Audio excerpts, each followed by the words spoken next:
Kabanata 571. Niyakap siya ng mahigpit ni Riley. Nakita ni Maisie si Nolan. Bago siya natauhan, umiling si Riley at nagreklamo, kailan ka ulit nakipag-hook sa bastard na ito? Diba sabi mo hindi mo siya mapapatawad? Paano ka palihim na nakipag-hook sa kanya sa likod ko? Walang ibang makita si Maisie kundi mga bituin sa kanyang paningin habang niyugyog siya ni Riley. Magsasalita pa sana siya nang may humawak sa kanya bago siya nahulog sa dibdib. Hinawakan siya ng lalaking nasa likod niya ng mahigpit sa kanyang mga bisig in a protective manner at malamig na tinitigan si Riley. Sabi ni Nolan, "Stop shaking her. Hindi mo ba nakikita na nahihilo na siya?" Natigilan si Riley. Bagamat 3 taon na niyang hindi nakikita si Nolan, hindi siya ganito sa kanyang memorya. Nakakross arms sa harap ng kanyang dibdib, she mumbled, "Ha, drop your act, you liar. Alam ko kung ano ang iniisip mo. Ikaw din, Zay. Paano mo siya babalikan dahil lang may sinabi siyang maganda sa iyo?" Hindi alam ni Riley ang buong kwento, kaya naisip niya na si Nolan ay isang asshole na sinusubukang akitin muli si Maisie. Napakunot ng noo si Nolan. Parang sa kanya, si Maisie ang dahilan kung bakit ang babaeng ito sa harap ng kanyang mga mata ay labis na nagalit sa kanya. Ibinaba niya ang ulo para tingnan ang taong nasa braso niya at ibinuka ang mga labi. "Ano ang pagsisinungaling ko sa iyo? Ham." Nagsalita si Riley bago pa makapagsalita si Maisie. "Tumigil ka sa paglalaro bilang tanga, dickhead. 3 years ago, ikaw ang nagpilit kay Z na makipaghiwalay sa iyo. Hindi lang yon, pero may mga sinabi ka pang masasakit na bagay para saktan siya. Sinabi mo pa sa kanya na naging sapat ka na sa kanya, kaya itataboy mo siya, at ngayon ay babalik ka na naman para sa kanya. Ikaw talaga ang pinakawalang hiyang taong nakita ko." Riley. May gustong sabihin si Maisie dahil ramdam niya na unti-unting dumilim ang mukha ni Nolan. Gayunpaman, hindi nakuha ni Riley ang kanyang senadoryas at nagpatuloy. Itigil ang pagsasalita para sa kanya. Kung hindi kanya pinilit na makipaghiwalay, hindi ka sana napasok, Biglang lumitaw si Quincy at tinakpan ang kanyang bibig. Hinayla siya nito sa gilid at sinabing, "Miss Hill, walang silbi sa pagsasabi ng mga ito ngayon. Wala nang maalala si Mr. Goldman ngayon. Anong ibig mong sabihin na hindi niya naaalala?"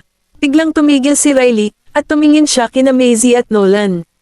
Kung noon pa man, mawawala na ng galit si Nolan kung maglakas loob itong suron siya sa harap niya.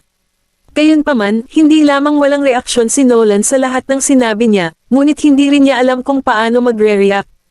"Sumama ka sa akin." Dahil ayaw na magulo pa ni Riley, hinayla siya ni Quincy palabas ng opisina. 2 tao na lang ang natitira sa opisina, at naging tense ang kapaligiran.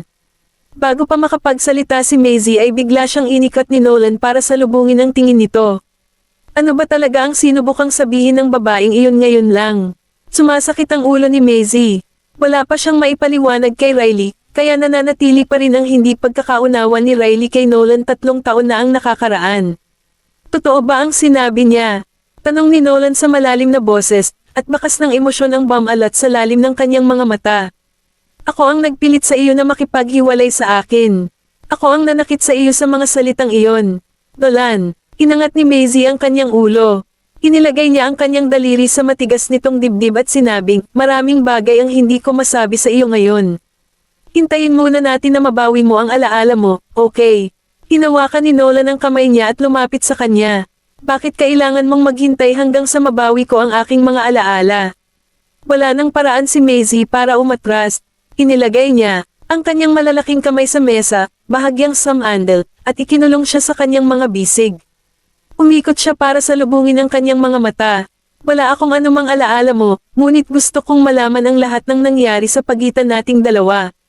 Natigilan si Maisie. Napakalapit ng kanilang mga labi sa isa't isa ngayon, at ang init ng kanyang hininga ay nagpakilos sa kanyang puso. Nang siya ay nawala sa kawalan ng ulirat, si Nolan ay sumugod at tinakpan ang kanyang bibig gamit ang kanyang bibig. Nagsikip ang mga pupil ni Maisie, at hindi niya namamalayang ipinatong niya ang kanyang mga kamay sa kanyang mga balikat, ang sarap ng pagpuno nito sa kanyang bibig.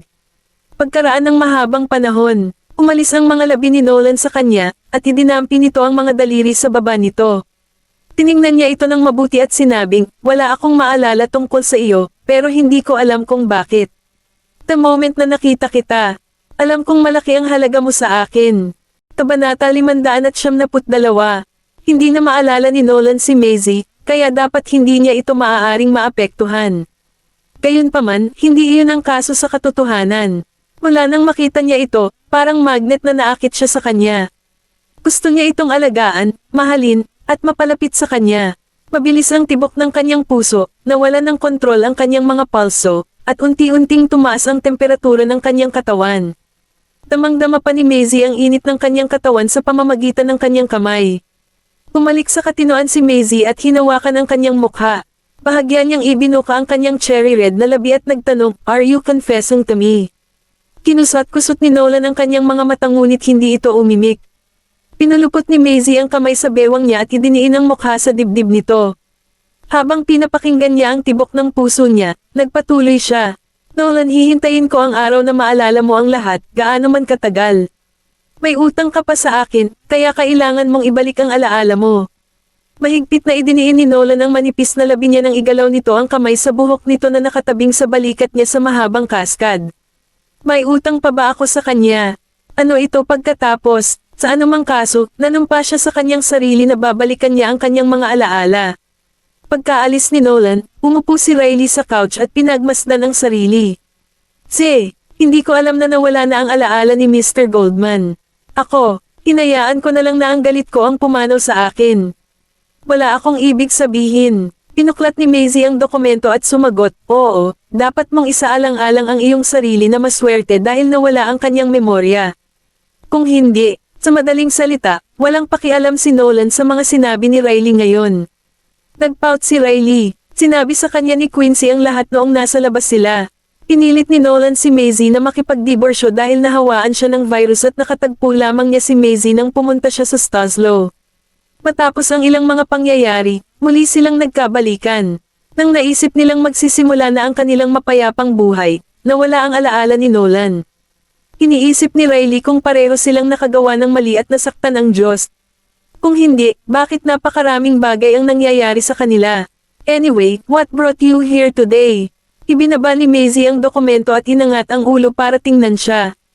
Sagot ni Riley, "Nabalitaan ko na nakabalik ka na, kaya naisipan kong bisitahin ka." Pagkatapos, naabutan ko si Mr. Goldman noong nasa elevator ako. Nagtaas ng kilay si Maisie at nagtanong, "Natatandaan ko na hindi ako nag-announce na babalik ako." "Sino nagsabi sa'yo?" Riley pouted and replied, "Sino nagsabi sa akin yan?"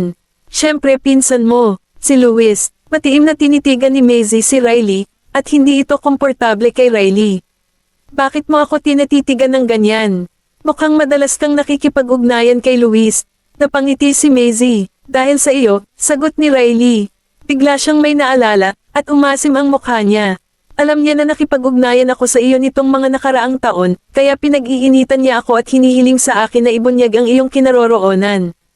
Nung lumabas ako nakachat kita last time, inagaw niya ang phone ko. Sinipa ko siya, tapos nawalan ako ng trabaho." Habang nagsasalita si Riley ay unti-unting lumalakas ang boses niya. "Ang iyong pinsan ay isang psychopath. Siya ang pinakamakulat na lalaking nakilala ko. Ang ginawa ko lang ay sipin siya, at alam mo ba kung ano ang ginawa niya sa akin?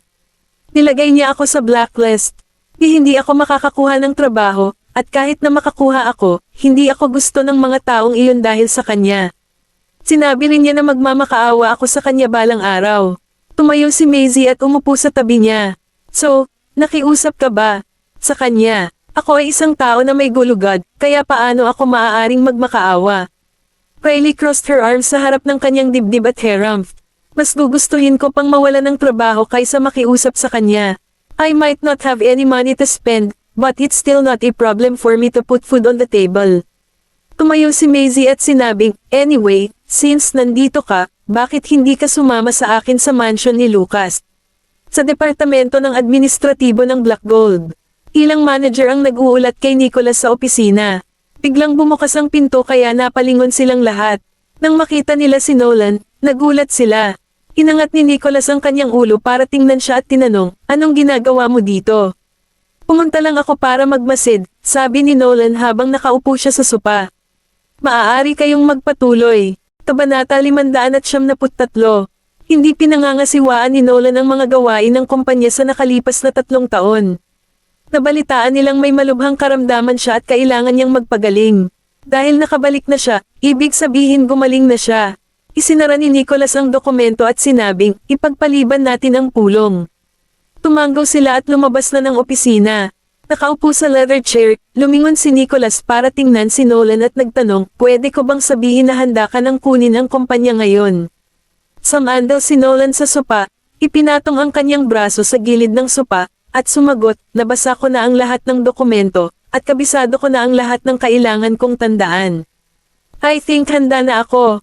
Dahan-daang tumayo si Nicholas. Sige, kung ganoon, hindi kita pipigilan kung gusto mo. Gayunpaman, maraming bagay ang nagbago, at ang kumpanya ay hindi katulad noong una kang pumalit. Kung mayroon kang anumang mga katanungan, maaari mong tanungin palagi si Quincy. Siya ay 16 na taong gulang nang kunin niya ang Black Gold. Natutunan niya kung paano pamahalaan ang kumpanya habang siya ay nag-aaral. Bagamat nawala na ang karamihan sa mga alaala ni Nolan, mayroon pa rin siyang karanasan. At saka, andyan si Quincy para tulungan siya, kaya hindi magiging problema na masanay siya sa maikling panahon. Iyon ay sinabi, umaasa pa rin si Nicholas na maibabalik niya ang kanyang alaala sa lalong madaling panahon. Lumabas si Nicholas sa pinto at may sinabi kay Quincy bago umalis. Matapos siyang makita ni Quincy, tumalikod siya at bumalik sa opisina. Mr. Goldman, pamamahalaan mo na ba ang kumpanya ngayon? Oo, sagot ni Nolan habang nakababa ang ulo. Gusto kong makita kung maibabalik ng Black Gold Group ang anumang alaala. Tumayo siya at pumunta sa desk niya. Pinasadahan niya ng mga daliri ang desktop. Sinulyapan ang mga librong nakadisplay sa mga stand at umupo sa leather chair. Tumakad si Quincy at nagtanong, gusto mo bang ipakita ko sa iyo ang buong kumpanya, Mr. Goldman? Tingnan kung may ipapaalala ito sa iyo. Inangat ni Nolan ang kanyang ulo para tingnan siya. Sa tingin mo ba mawawala ako sa kumpanya? Nawala lang ang alaala niya, hindi naging tanga. Isang ngiti ang pinakawalan ni Quincy, ngunit hindi siya umimik. Sa mansion ni Lucas, pinag-aralan ni Larissa ang singsing sa kanyang kamay.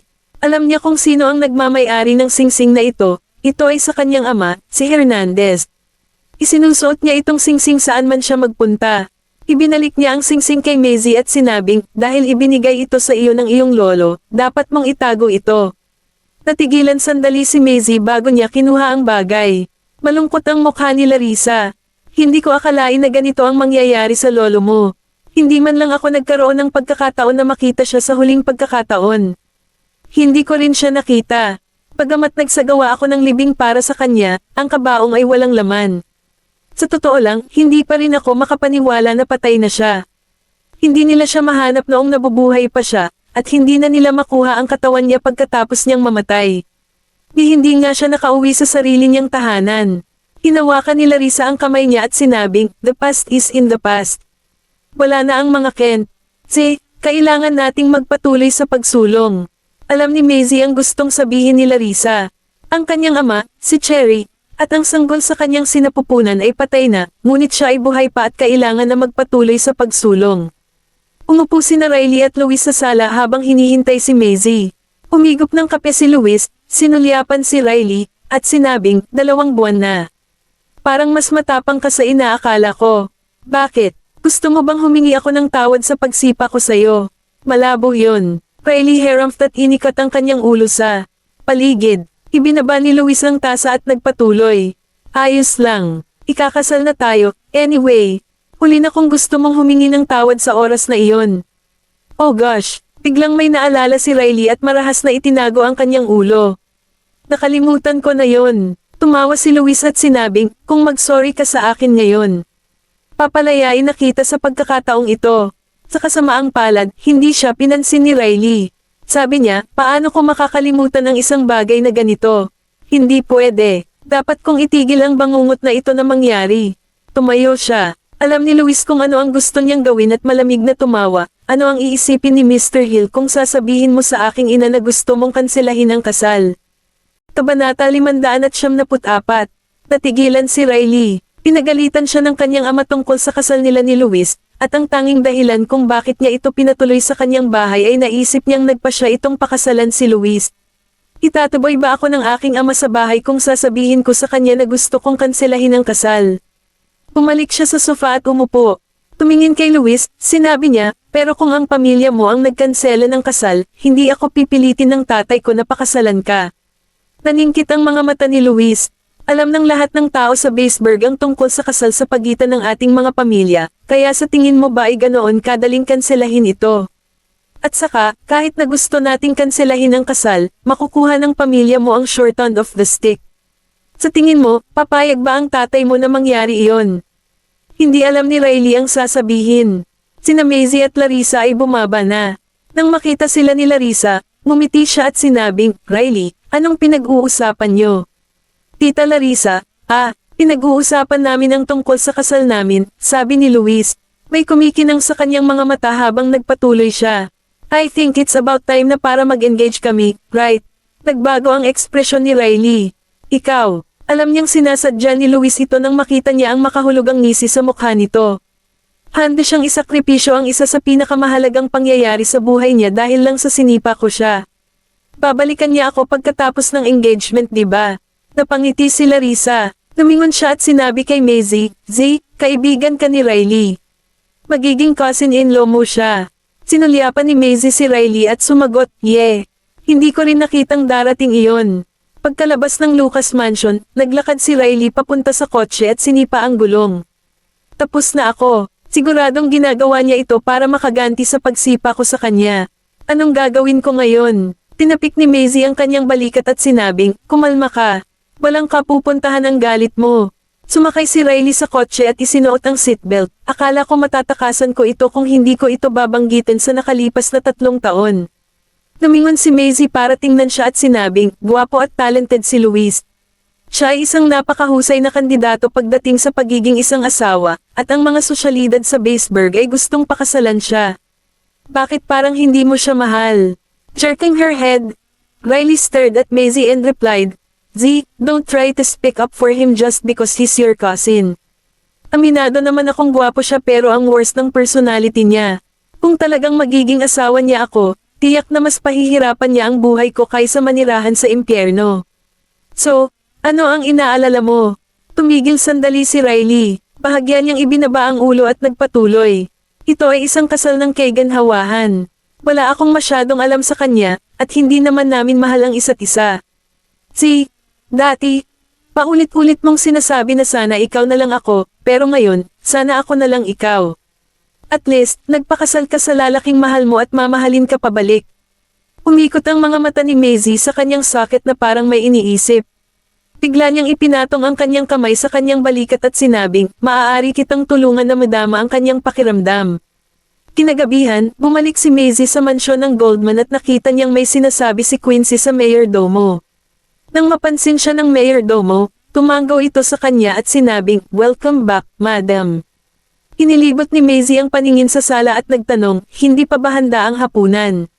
Nasaan si Nolan? Quincy cleared his throat and said awkwardly, si Mr. Goldman ay nasa study room, at sa tingin ko ay medyo pakiramdam niya ay natalo siya. Feeling talo, si Nolan. Bakit? Tanong ni Maisie. Pagkaraan ng ilang sandali, ng pagmumuni-muni, sumagot si Quincy, bumalik si Mr. Goldman sa Black Gold Group ngayon.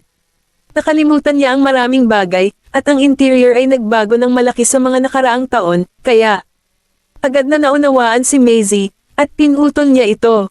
Hindi naman naghihinala ang iba, di ba? Saglit na natigilan si Quincy bago siya sumagot, may ilan sa kanila, pero wala silang lakas ng loob na magtanong. Kinuha ni Mr. Goldman ang Black Gold Group sa lalong madaling panahon dahil gusto niyang mabawi ang kanyang memorya sa lalong madaling panahon. Umakyat si Maisie at huminto sa harap ng study room. Nung itutulak na sana niya ang pinto, isang matangkad na figure ang lumitaw sa harapan niya. Kabanata 575. Madilim ang ekspresyon ni Nolan, at napatulala siya nang makita si Maisie. Nang may sasabihin pa sana si Maisie ay niyakap siya nito at ibinaon ang ulo sa balikat nito. Natigilan si Maisie ngunit hinayaan niya itong yakapin siya. Hindi niya alam kung naghahalusinate ba siya o hindi, pero sa tingin niya ay si Nolan ang humihingi ng comfort. Tinanong niya, Nolan. Hinigpitan niya ang mga braso at sinabing, tingin mo ba tanga ako? Hindi ko na matandaan ang lugar na itinalaga sa loob ng sarili kong kumpanya. Natigilan si Maisie, at saka siya tumawa. Sumagi sa isip niya na pinilit ng lalaking ito ang sarili na umarte na parang walang nangyari at bumalik para humanap ng comfort. Iyong kumpanya, bakit kailangan mo pang mag-alala na pagtawanan ka ng ibang tao? Tinulak siya ni Nolan at hinawakan ang mga balikat niya. Tinitigan niya siya at nagtanong, paano kung pagtawanan nila ako? Nagtaas baba si Maisie at nagtaas ng kilay. Sino ang naglakas loob na pagtawanan ng aking lalaki? Tahimik na tumingin sa kanya si Nolan. Walang nakakaalam kung ano ang iniisip niya ngayon. Biglang sumulpat ang ulo ni Daisy at nagtanong, Mommy, magkayakap ba kayo ni Daddy at naghahalikan? Isang pangalawang ulo ang lumabas sa likod niya.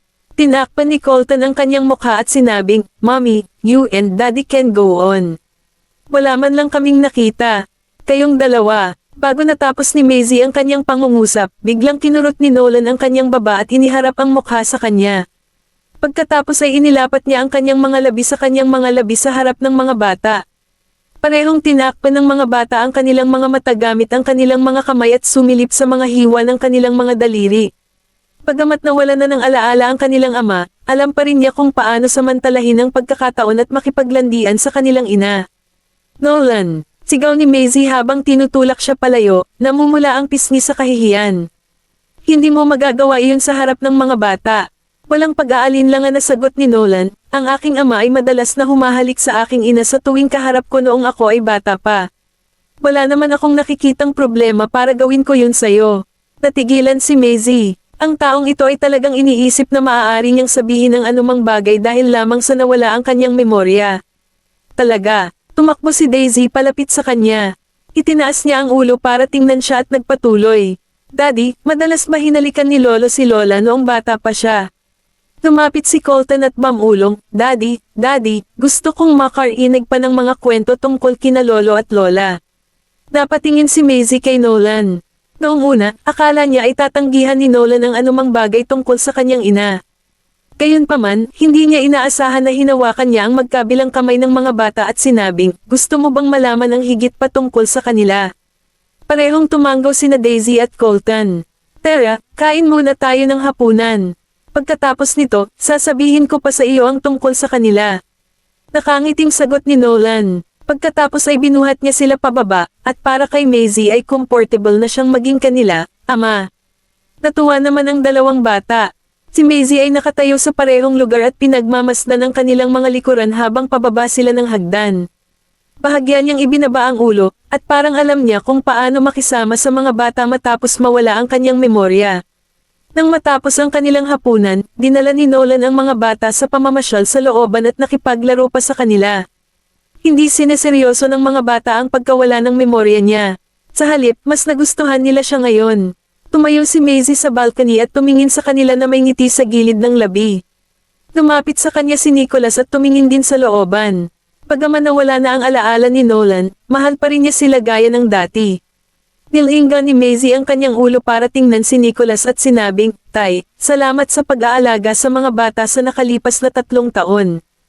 Ikinaway ni Nicholas ang kanyang kamay at sumagot, huwag mong banggitin.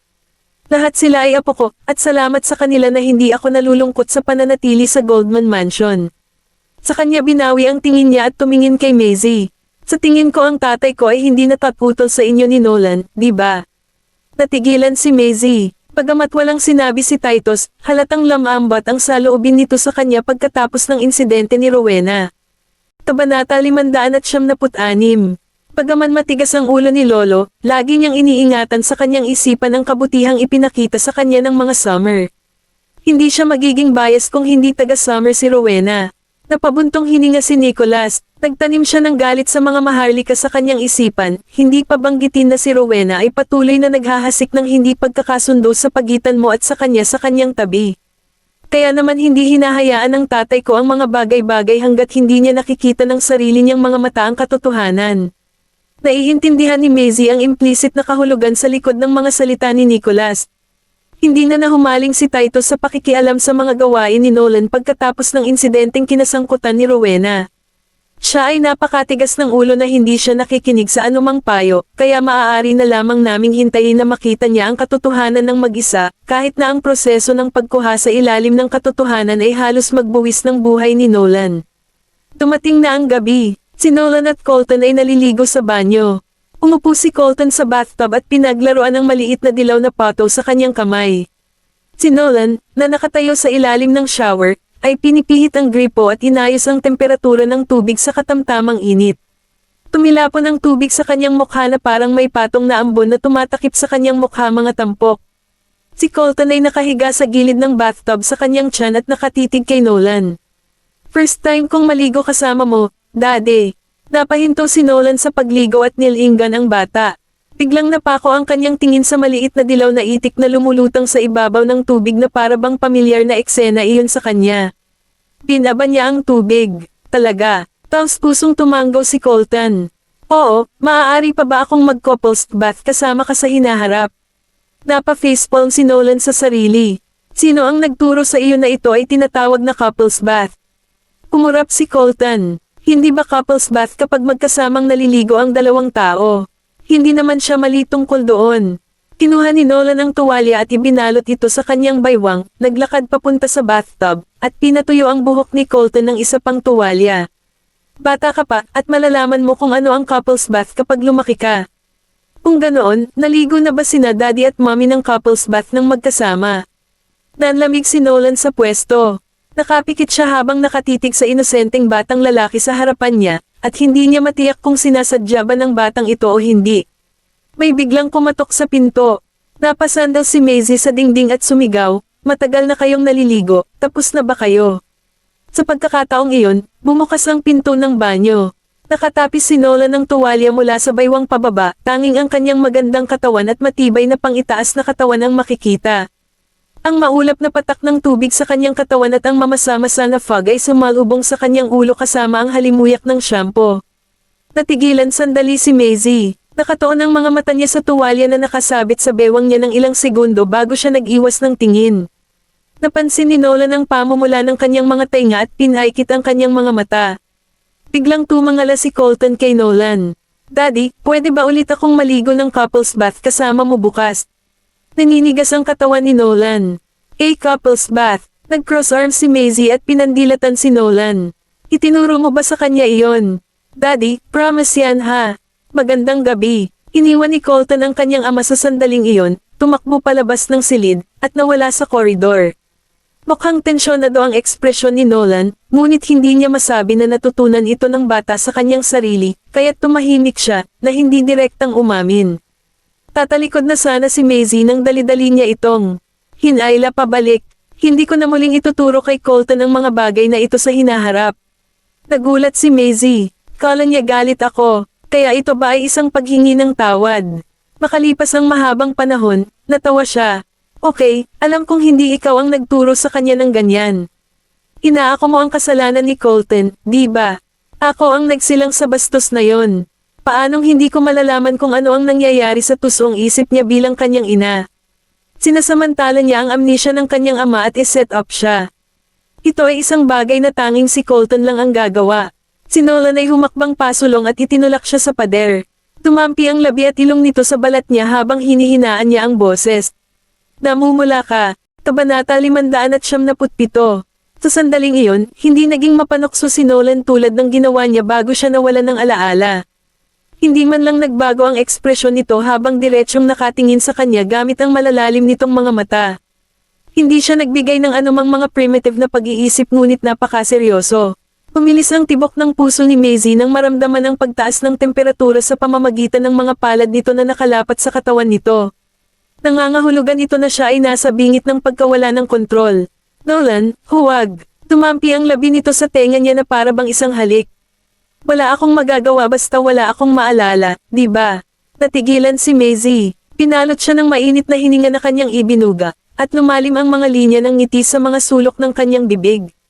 "Hindi mo ba ako gustong asarin?" Mariing ibinuka ni Maisie ang kanyang mga labi, napakalapit ng kanilang mga tainga at mga templo na hindi na siya makapagkunwaring kalmado. Bulong ni Nolan sa kanyang tainga, na ikinabigla niya, "Ikaw ang aking asawa, at kailangan mong gawin ang iyong bahagi." Inilayo niya ang labi nito sa tenga niya at mariing idiniin sa labi niya. Nawala sa kontrol ang lahat sa isang halik na ito. Kinalagkad niya si Maisie sa bangin, nakalimutan niyang nawala ang alaala ni Nolan. Naglakad si Nolan sa banyo kasama si Maisie at dinala siya sa bathtub kasama niya. Marahan na nakasandal si Maisie sa kanyang mga braso habang tumatagos sa buong banyo ang pagmamahala ng dalawa. Hinaplos ni Nolan ang kanyang makinis at pinong balat gamit ang kanyang mga palad. sinuklay ang kanyang itim na buhok gamit ang kanyang mga daliri, at hinalikan siya. Naligo na ba tayo ng mag-asawa dati? Medyo inaantok na tugon ni Maisie habang matamlay na idinilat ang kanyang mga mata. Hindi pa, gumisi siya. Kung gayon, nagawa na natin ngayon. Pagkatapos ay kinurot niya ang kanyang baba, inikat ang kanyang mukha, hinalikan ang tungkin ng kanyang ilong at pagkatapos ay ang kanyang mga labi. Hinampis siya ni Maisie ng mahina. Ikaw ang nagsabi sa akin na magseryoso, pero ikaw rin ang nagiging mapaglaro ngayon. Sinasadya mo ba ito? Pinulupot ni Nolan ang kanyang mga braso sa kanyang baywang at inilagay ang kanyang baba sa tabi ng kanyang leeg. Ikaw ang nang-aasar at nanunukso sa akin simula nang mawala ang alaala ko. So ikaw na ang reasonable ngayon, ha? Well, hindi ko mapigilan. Ang boses ni Nolan ay parang agrabyado ngunit kasabay nito ay mapanukso. Sinong nagsabi sa iyo na iseduce ako in the first place?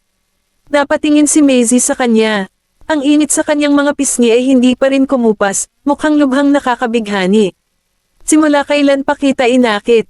Ngumiti ito at hinalikan siya. Hindi mo nga alam na nang-akit ka pala ng lalaki. Masamang babae ka talaga. Pinuhat siya ni Nolan mula sa bathtub at dinala pabalik sa kama. Pagkatapos ay pinatay niya ang ilaw, hinayla ang kumot para matakpan silang dalawa, at humiga sa tabi niya. Parang naging mas calculative si Maisie sa kanya at naglagay ng mga unan sa pagitan nilang dalawa. Huwag lumampas sa linyang ito. Itinapon ni Nolan ang mga unan at niyakap siya ng mahigpit mula sa likuran.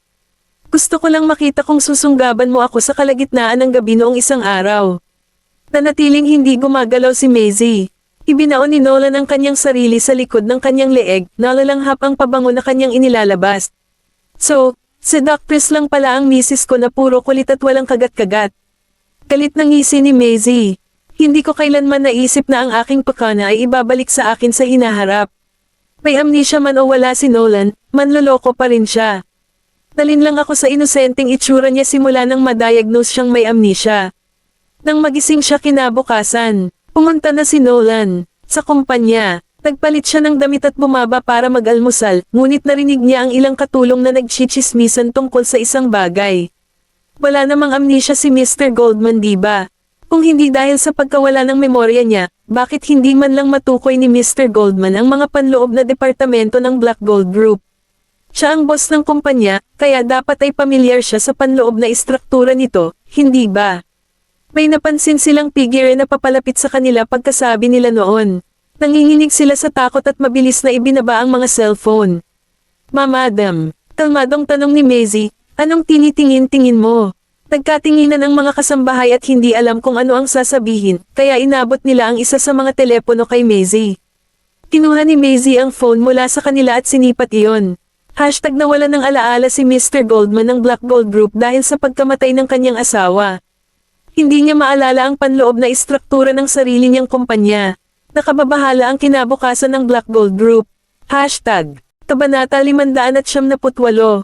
Maraming empleyado ng Black Gold ang tumatalakay sa balita. Sinabi na umalis si Mr. Goldman sa Black Gold 3 taon na ang nakakaraan dahil siya ay may malubhang karamdaman. I wonder kung anong klaseng sakit meron siya. Napakaseryoso nito na nawalan pa siya ng alaala. No wonder na balitaan kong na-late si Mr. Goldman sa meeting kahapon ng hapon dahil maling meeting room ang pinuntahan niya. At isang tagapaglinis ang nagturo sa kanya ng daan. Napatingin sa kanila ang isang babaeng empleyado na nagme-makeup sa harap ng salamin. Ang conference room na pinuntahan ni Mr. Goldman ay ginawang reception room ilang taon na ang nakalipas, at si Mr. Goldman ang nag-utos ng pagbabago noon.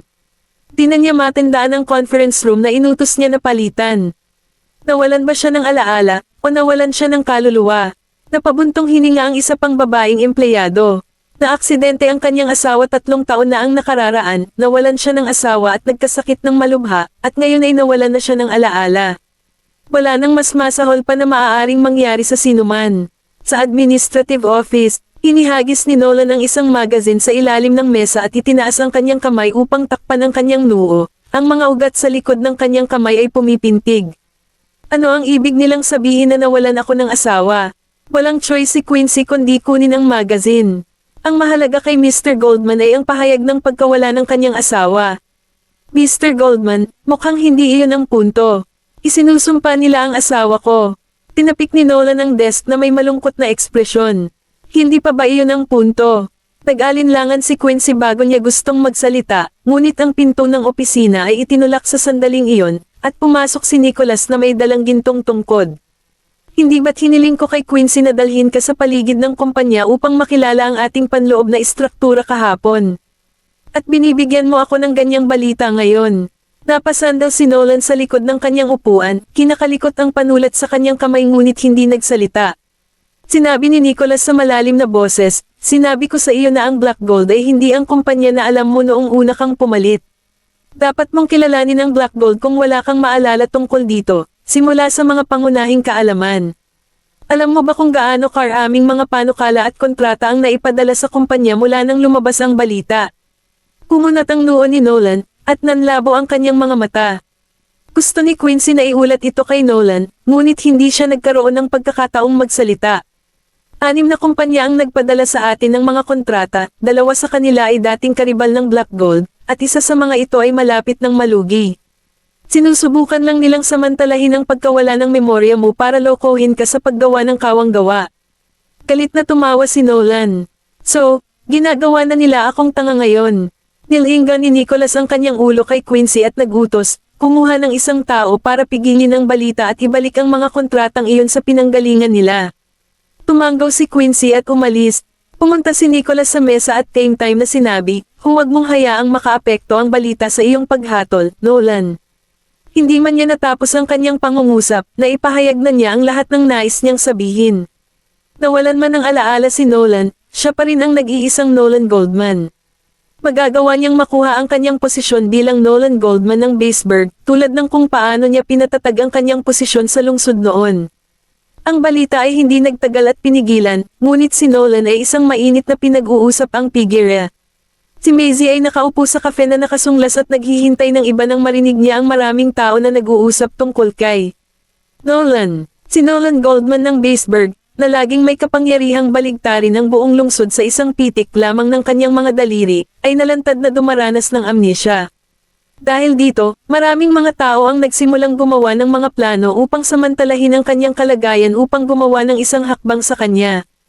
Ang mga taong hindi kailanman nagkaroon ng pagkakataon na makipagtulungan sa Goldman ay gustong kunin ang pagkakataong ito upang makakuha ng pabor sa pamilya at nagpadala ng maraming panukala sa Black Gold Group. Sa halip na magnanais na bumuo ng isang relasyon sa pagtutulungan sa isa't isa, mas angkop na sabihin na gusto nilang gawing tanga ang amnesiac multimillionaire upang makita kung handa siyang magbigay ng tulong sa kanila upang mapawi ang kanilang pinansyal na pag-aayos. Humigop ng kape si Maisie, at kumaibat ang mga sulok ng labi niya nang dahan-daang lumapit sa mesa niya ang isang matangkad na pigirya.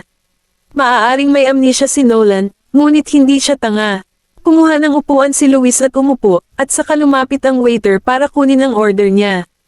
Nag-order si Luis ng isang tasa ng Jamaican Blue Mountain at hinintay na makaalis ang waiter bago sinabing, pumunta ba si Riley sa iyo na may maraming reklamo? Tinanggal ni Maisie ang kanyang sunglasses at inilagay sa mesa, sa tabi ng kanyang mga kamay. Nabuli mo siya at naging dahilan din ng pagkawala niya ng trabaho. So, bakit hindi kanya pwedeng masamain? Kabanata 599. Napangisi si Luis, kaya pinalabas mo ako para lang turuan ako ng leksyon sa ngalan ng matalik mong kaibigan. Hindi na nagpaligoy-ligoy si Maisie at nagtanong, Luis, gusto mo ba talagang pakasalan si Riley? Bahagyang sumimangot si Luis, ngunit ang kanyang balingkinitan at magagandang slant na mga mata ay hindi nagbigay ng anumang emosyon dahil sila ay mukhang sobrang kalmado. Kinuha ni Maisie ang kanyang tasa. Alam ko na ang Hill at Lucas ay isang mahusay na tugma para sa isa't isa, at ang parehong mga pamilya ay magkamag-anak sa pamamagitan ng mga nakaraang kasal. Iyon ang dahilan kung bakit ang kasal sa pagitan ninyong dalawa ay ang gustong makita ng mga nakatatanda sa magkabilang pamilya. Pero hindi mo kayang isakripisyo ang sarili mong kaligayahan dahil sa kasal. Best friend ko si Riley, at pinsan kita. Magiging masakit kayo sa aking ulo sa tuwing may pagtatalo kayo sa hinaharap. Tinala ng waiter kay Luis ang kanyang kape at inilagay ito sa kanyang harapan. Hinawakan ni Luis ang tasa at tumingin sa labas ng bintana. Wala kaming anumang argumento sa hinaharap. Naguguluhan si Maisie. Umigop siya ng mainit na kape at tumingin sa labas ng bintana. Pipilitin ako ng nanay ko na magpakasal sa ibang babae na hindi ako pamilyar kahit na hindi ako magpakasal kay Riley. Kung ikukumpara sa mga babaeng iyon, medyo ako ay malapit kay Riley, kaya hindi ako tutol sa kasal na ito. So, balak mo lang bang ayusin ang relasyon na ito? Ipinatong ni Maisie ang kanyang baba sa kanyang kamay. Maaaring masettle ang isang lalaki sa isang marriage relationship dahil hindi naman malaking issue sa kanya ang magpakasal sa isang babaeng hindi niya gusto. Sa pagtatapos ng araw, maaari niyang piliin na iwanan siya sa bahay sa lahat ng oras. Nanatiling tahimik si Luis, ibinaba ang tasa, at ngumiti.